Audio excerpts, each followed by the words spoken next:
Hello everyone, welcome back to my channel. तो new year आने वाला है और घर में सबसे पहले जो चीज़ चेंज की जाती है वो है कैलेंडर। तो न्यू ईयर आने पर अमेज़ॉन फ्लिपकार्ट पर हमें इनफाइनाइट कैलेंडर भी आसानी से मिल जाते हैं, जिसको कि आज हम घर पर ही बनाने वाले हैं। इस कैलेंडर को बनाने से फ़ायदा ये होता है कि हमें हर साल नया कैलेंडर लेने की ज़रूरत नहीं पड़ेगी और हम एक ही कैलेंडर को काफ़ी लंबे समय तक यूज़ कर सकते हैं। तो इसके लिए मैंने लिया है एक कार्डबोर्ड और इसको मैं मेज़रमेंट ले रही हूँ, वो है 9.5 एंड 7.5। इस रेशो में हमें इस पर पहले कार्डबोर्ड पर मार्किंग कर लेनी है और उसको बहुत ही क्लीनली कट कर लेना है। जब हमारे पास इस साइज़ का कार्डबोर्ड आ जाएगा, यानी 9 इसकी लंबाई और 9.5 लंबाई और 7.5 इसकी चौड़ाई हम लेंगे। उसके बाद हमें इसमें दो ऐसे सॉकेट्स चाहिए जिसमें कि हम अपने जो मंथ वाला हमारा पोर्शन होगा वो और जो डेज़ वाला पोर्शन होगा वो उसको हम स्लाइड कर सकें। तो इसके लिए यहाँ पर हम मार्किंग कर लेंगे और दो लाइनें इस तरीके से बहुत ही पास खींच लेनी है हमको, जिससे कि जब हम इसे कट करके निकालें तो हमारे पास स्लाइडर बनने के लिए जगह बन जाए। अब पेपर कटर की हेल्प से इसको अच्छी तरीके से कट करके अलग निकाल देंगे।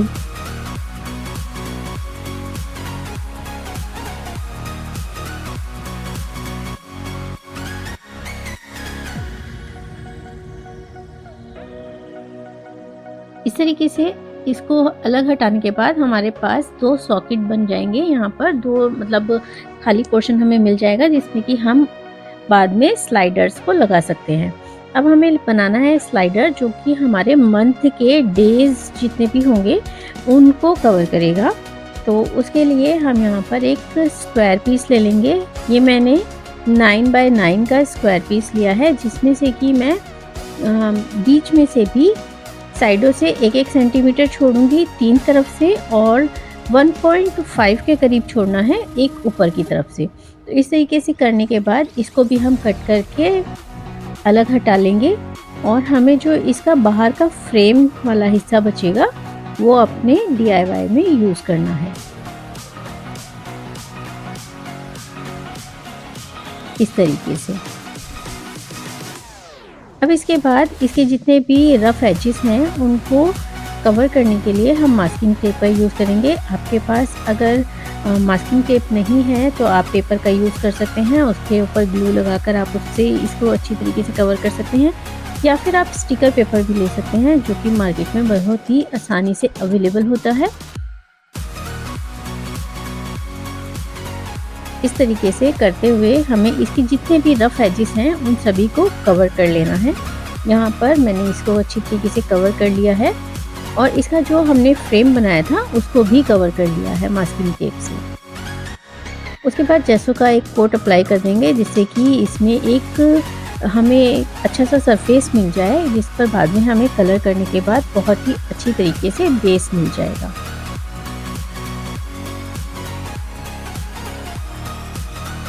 जेसो को अच्छी तरीके से सूखने देंगे और उसके बाद अपनी पसंद का कोई भी कलर ले लेंगे। यहाँ पर मैं ये एक्रेलिक कलर ले रही हूँ, तो इस एक्रेलिक कलर से इस पूरे बेस को पेंट कर लेंगे।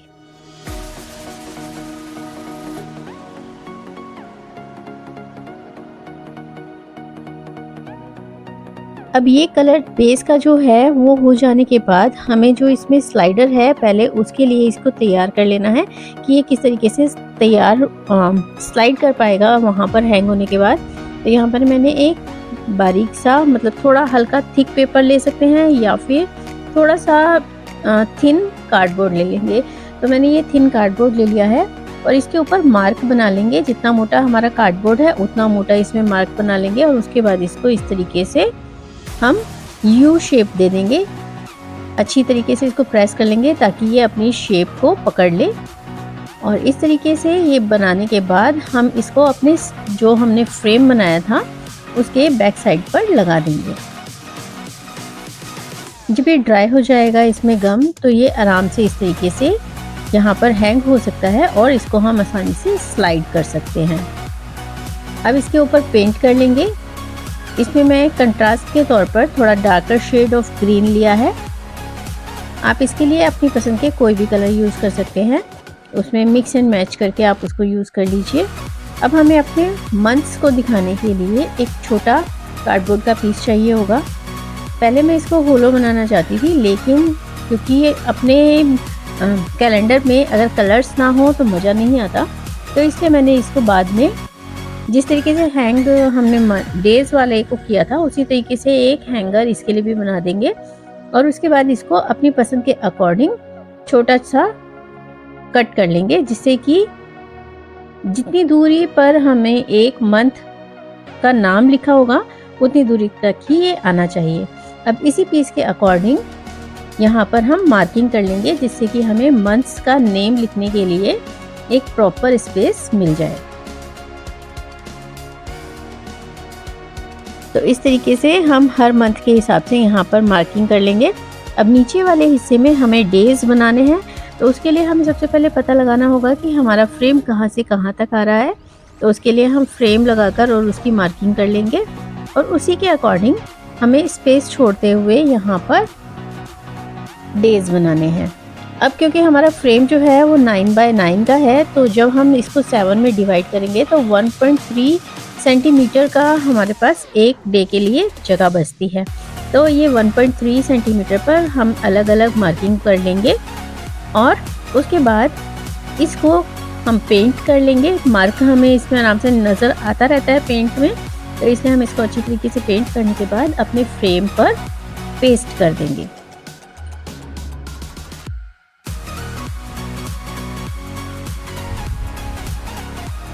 इस तरीके से।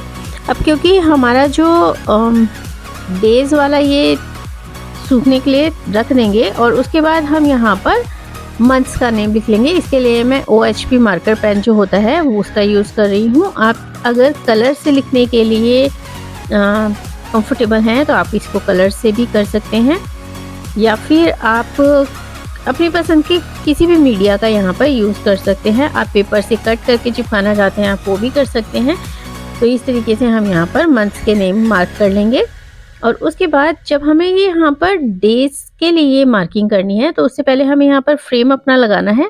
और क्योंकि हर जो डे नेम हम लिखेंगे उसी के नीचे उसका नंबर आना चाहिए, तो जो मार्किंग 1.3 सेंटीमीटर की हमने वहाँ पर की थी अपने फ्रेम के ऊपर, सेम वही मार्किंग हम अपने इस बोर्ड के ऊपर भी कर लेंगे। मैंने सिर्फ ऊपर की तरफ एक मार्किंग की है, आप चाहे तो ग्रिड भी बना सकते हैं।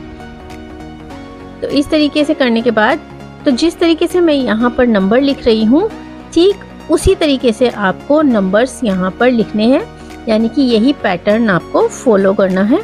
अभी मैं आपको ये पूरा कंप्लीट होने के बाद जब दिखाऊंगी तो आप इसका स्क्रीनशॉट भी लेकर रख सकते हैं कि आपको किस तरीके से इसकी नंबरिंग करनी है। कुछ इस तरीके से आप इसका स्क्रीनशॉट ले सकते हैं। उसके बाद हम यहाँ पर डेज का नाम लिख लेंगे। हमें अपना कैलेंडर संडे से शुरू करना है।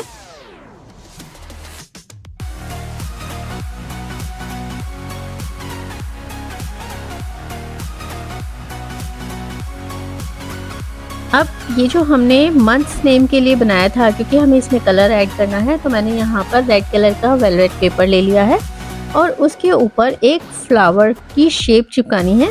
तो एक फ्लावर को कट कर लिया, उसको थोड़ी सी डिटेलिंग कर देंगे,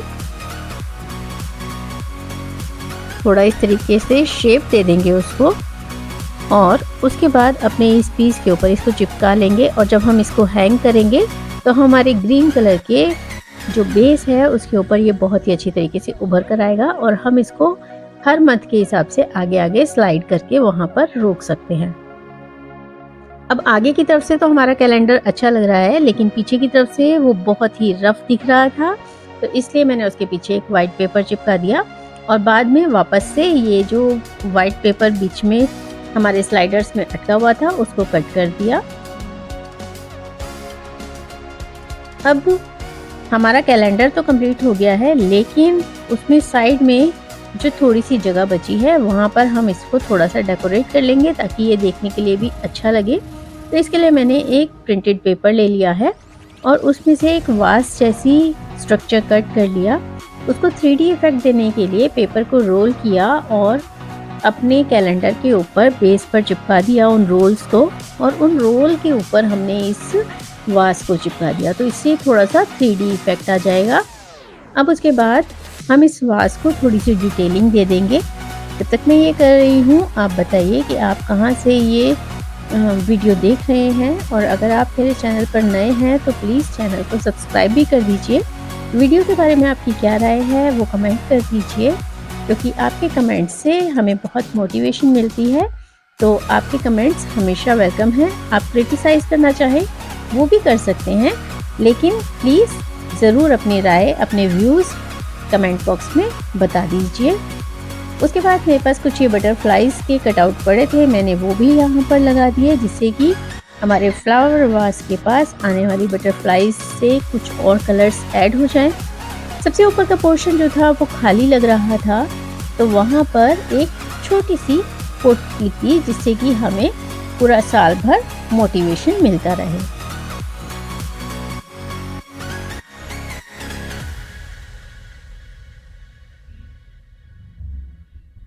अब इतना सब होने के बाद अब इस कैलेंडर को खड़ा करना है हमें, ताकि ये हमारी टेबल के ऊपर आराम से खड़ा रह सके। तो यहाँ पर मैंने एक कार्डबोर्ड ले लिया है और उसको इस तरीके से ट्रायंगुलर शेप में फोल्ड कर लिया। उसके बाद जो स्टिकर पेपर होता है उससे मैंने इसको पूरा कवर कर दिया। आप चाहे तो आप प्लेन पेपर से भी ऐसा कर सकते हैं, या फिर मास्किंग टेप की हेल्प से इसको करने के बाद उस पर आप कलर भी कर सकते हैं। पूरा कवर हो जाने के बाद मैंने इसके ऊपर फेविकोल को अप्लाई किया और अपने कैलेंडर के बैक वाली साइड पर सबसे नीचे वाले जो इसका पोर्शन था उसके बिल्कुल पैरेलल इसको लगा दिया। तो उसके बाद हमारा ये अच्छा सा स्टैंड बनके तैयार हो गया। अब देख लेते हैं कि ये कैलेंडर वर्क कैसे करता है। अब जैसे ईयर 26 है, तो वो जनवरी में डे शुरू हो रहा है थर्सडे से। फर्स्ट जो है 1 जनवरी थर्सडे की है, तो इस तरीके से हमारा मंथ जो एंड होगा वो सैटरडे को होगा, यानी कि नेक्स्ट मंथ जो है वो संडे से शुरू होगा। तो फरवरी के लिए हम इसको इधर की तरफ स्लाइड कर लेंगे और मंडे से हम यहाँ संडे से हमारा नेक्स्ट मंथ फरवरी शुरू हो जाएगा। अब फरवरी में 28 डेज हैं, तो हमें नीचे के 3 डेज को कवर करना होगा। कोई फ्लावर आप बना लीजिएगा या फिर कुछ भी, उसे पिन के साथ इस फ्रेम पर लगा देंगे तो हमारा ये कवर हो जाएगा। जब मार्च होगा वो भी हमारा संडे से ही शुरू होगा, तो हमें चेंज करने की ज़रूरत नहीं पड़ेगी। लेकिन जो अप्रैल होगा उसमें हम वापस से इसको इस तरीके से चेंज कर सकते हैं, और ऐसा हम एंडलेस ईयर्स तक कर सकते हैं, जब तक कि ये हमारा कैलेंडर साफ़ सुथरा है और वर्किंग कंडीशन में है। तो इस तरीके से अगर हम कैलेंडर बना लेते हैं तो हमें ज़िंदगी में कभी भी कैलेंडर खरीदने की ज़रूरत ही नहीं होगी, और हमारी टेबल पर एक बहुत ही यूनिक सा कैलेंडर हमेशा प्रेजेंट रहेगा। तो आप बताइए कि आपको इसका एंड रिज़ल्ट कैसा लगा, और अगर इसी तरीके की और वीडियोस आप देखना चाहते हैं तो चैनल को सब्सक्राइब कर लीजिएगा। और मिलते हैं अगली किसी और वीडियो में किसी नई क्रिएटिविटी के साथ। तब तक के लिए bye bye and thank you so much for watching and happy new year in advance.